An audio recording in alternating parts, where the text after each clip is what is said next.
Stephanie, and I'm a social work student at the Red Deer Polytechnic.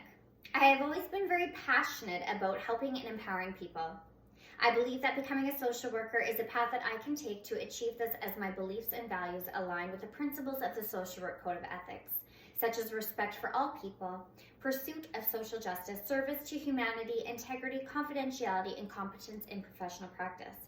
As a social worker, I will work on behalf of vulnerable individuals who suffer from social injustice. I've always been very passionate about the well-being of people I have known.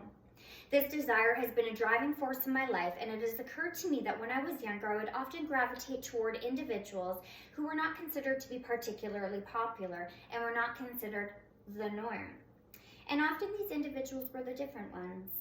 I often stood up for these people if they were being bullied. I've always been and had a passion for people and doing the right thing, even if it meant me taking a risk. I truly believe to be a social worker, one must reflect this profession in not just the workplace, but also in their personal life. What does this look like in a professional setting? Well, for instance, I am currently in practicum at Children's Services. I understand that my role here is a very honorable position. I'm aware that an individual who's employed here does carry a lot of power that could potentially change the trajectory of an individual's life. A social worker is in a position of power and privilege, and therefore it is crucial to be critically reflective to avoid recreating oppression. For example, asking myself, how does my social location create positions of power? Knowing this encourages me to be mindful and act respectful to my clients and staff. I am proactive in showing up and eager to learn. I am cautious about my choice of words, as I do not want to further oppress or harm anyone. In my personal life, I do find that I show up in the same way. I am mindful of what I post on social media and how I present myself, modeling positive leadership behavior such as listening, valuing, and acting in a way that supports my clients as an ethical social worker. Since becoming a student, I have come to realize the importance of empowerment and what that looks like in social work. Through my experience as a student, I have personally been empowered by my instructors. They have provided me and given me positive feedback, highlighting my strengths that I never knew I had. This thing has encouraged me and has given me the power to excel and gain even more confidence. I now strive to show up the same way to my clients. I believe that we are all capable human beings that encompass many strengths and abilities. They just need to be drawn out and supported. I have already been exercising this value, empowerment, as I was hired at McMahon as the family development worker. I would always find ways to empower my clients to be part of the solution process in their story and treated them like the experts in the life that they are, not just as a service user. Often I would not wear my ID tag out in public with my clients, as I intentionally did not want to embarrass or further oppress my clients. I would purposely treat them with dignity and respect, as these are two of the values that I appreciate receiving myself. Another important value that I hold dearly is awareness. I come to the realization that I do hold biases, as we all do.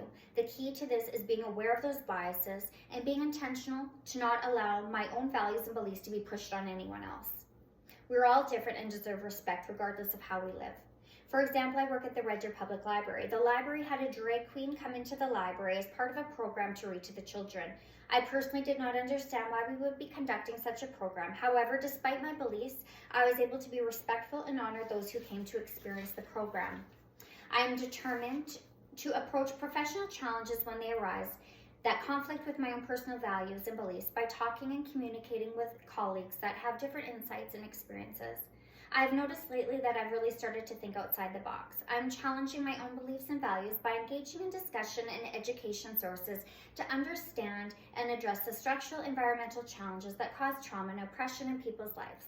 For example, if someone had an addiction before, I never really thought how external factors really played a role in their addiction. I thought it was just choices made and never really used a critical lens to view the issues of addiction. It is different now.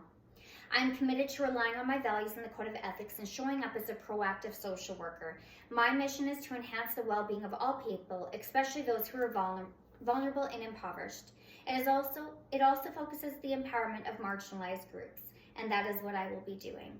I do not ever want to consider myself to be one that is competent in all areas of oppression. I do, however, aspire to remain open, respectful, and empower others in rising above their problems while supporting them in their journey. My goal is to allow my values such as empowerment, professionalism, awareness to be the driving force in how I conduct myself in both my professional life and my career as a social worker. I aim to ensure that all individuals have access to the necessary resources and information that they need to live meaningful and fruitful lives, and at the same time being aware and challenging discriminatory and oppressive practice.